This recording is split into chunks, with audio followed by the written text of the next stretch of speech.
Social media પર આ photo બહુ વાયરલ થઈ રહ્યો. કોણ છે આ પ્લેયર? નામ અજીતેશ. અંડર 19 માં વિરાટ કોહલીની ચેમ્પિયનશિપમાં ફાસ્ટ બોલર હતો. ફાઇનલમાં મેન ઓફ ધ મેચ બન્યો. વિરાટ કોહલી અને અજીતેશ બંને એક સપનું જોયું ઇન્ડિયન ક્રિકેટ ટીમમાં રમવાનું.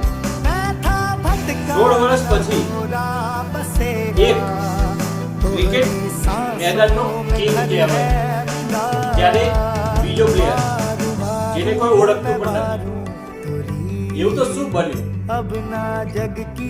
કે કેમ બંને એક સપનું જોયું અને એક કિંગ થઈ ગયો જ્યારે બીજો ગુમનામ થઈ ગયો. જે સપનું જોયું ઇન્ડિયન ક્રિકેટ ટીમમાં રમવા માટે એના માટે સતત મહેનત કરી, એની ફિટનેસ લેવલ અપ કર્યું, રાત દિવસ એ સપના માટે મહેનત કરતો રહ્યો. જ્યારે બીજો પ્લેયર એને અલગ રસ્તો અપનાવી લીધો.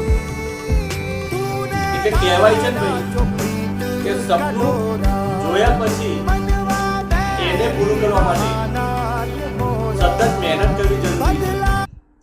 સપનું જોવો છો એના પૂરું કરવા માટે સતત રાત દિવસ મહેનત કરવી જરૂરી છે. સપનું એવું જ જોવું કે જે તમે પૂરું કરવા મહેનત કરી શકો, કે ના પછી એ સપનું જોયું અને 6 મહિના 12 મહિના પછી એને છોડી દો. ના, સપના એના જ પૂરા થાય છે જે સતત મહેનત કરે છે ભાઈ.